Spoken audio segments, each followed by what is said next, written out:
c'est actuellement confirmé, les gars.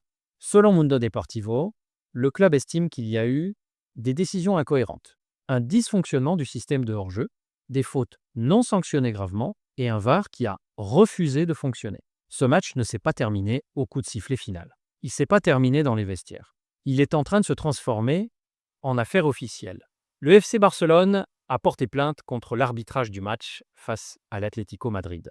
Oui, une plainte officielle contre l'arbitrage, contre le VAR, contre le système de hors-jeu semi-automatique. Et si c'est confirmé, on entre dans quelque chose de beaucoup plus grave. Pas une simple critique, pas un communiqué de frustration, une plainte. Et quand un club comme le Barça parle de plainte contre l'arbitrage, c'est que le problème dépasse largement 90 minutes de football.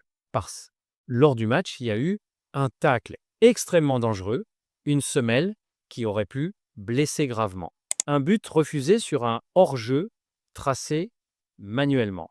Et un système semi-automatique qui, selon le comité arbitral, aurait dysfonctionné.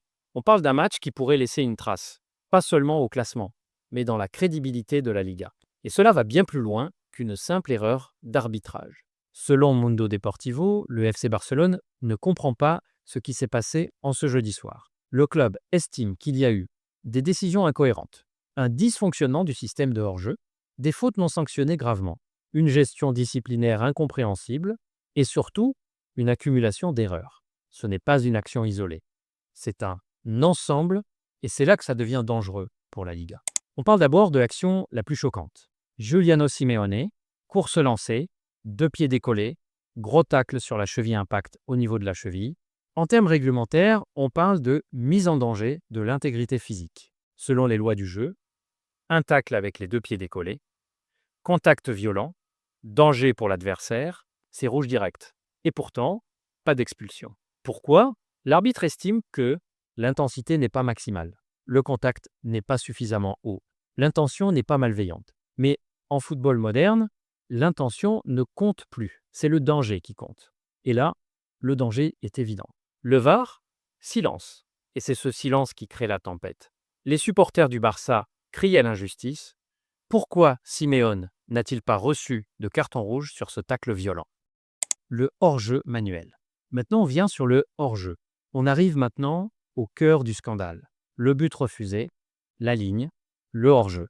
Officiellement, le système semi-automatique n'a pas pu fonctionner correctement à cause d'une forte densité de joueurs. Le comité arbitral confirme que la ligne a été tracée manuellement en 2026, avec des caméras 3D, avec des capteurs, avec de la technologie avancée, et on revient à un tracé à la main, selon les explications.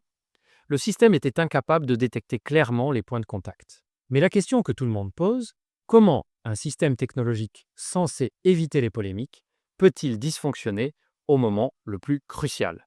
Si la ligne est tracée à la main, la marge d'erreur augmente. C'est là que la suspicion explose.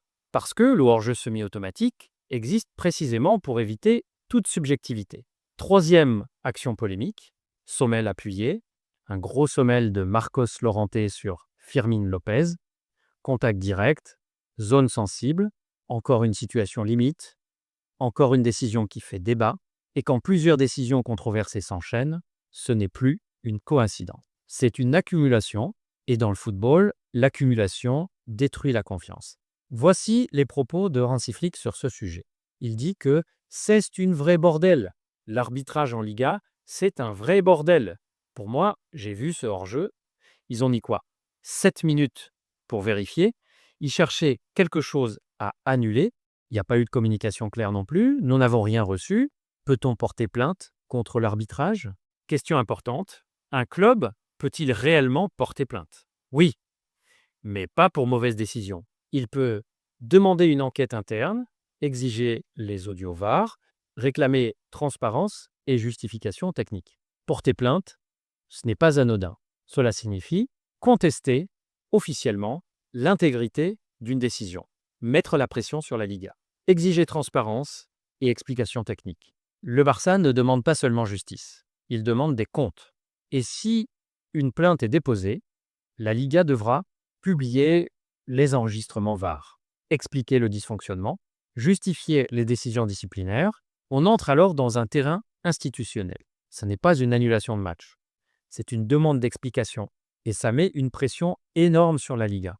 La Liga est dans une période fragile, polémiques répétées, tensions institutionnelles, image internationale à protéger. Sanctionner publiquement le système, c'est reconnaître une faille, ignorer la plainte, c'est alimenter la méfiance. Dans les deux cas, l'institution est exposée. Ce dossier dépasse le Barça, il pose des questions plus larges. La technologie est-elle vraiment fiable? Les arbitres sont-ils assez protégés? Le VAR est-il utilisé avec cohérence? La communication est-elle suffisante? Parce que le vrai problème, ce n'est pas une erreur, c'est l'absence de clarté. Depuis plusieurs saisons, polémiques répétées, communication floue, manque de transparence, le football moderne repose sur la technologie. Mais la technologie n'est crédible que si elle est cohérente. Quand elle dysfonctionne, la suspicion prend le relais. Et quand un grand club comme le Barça parle officiellement de plainte, ce n'est plus un débat de supporters, c'est un signal politique. Le Barça crie à l'injustice. L'Atlético parle de décision arbitrale. La Liga reste prudente.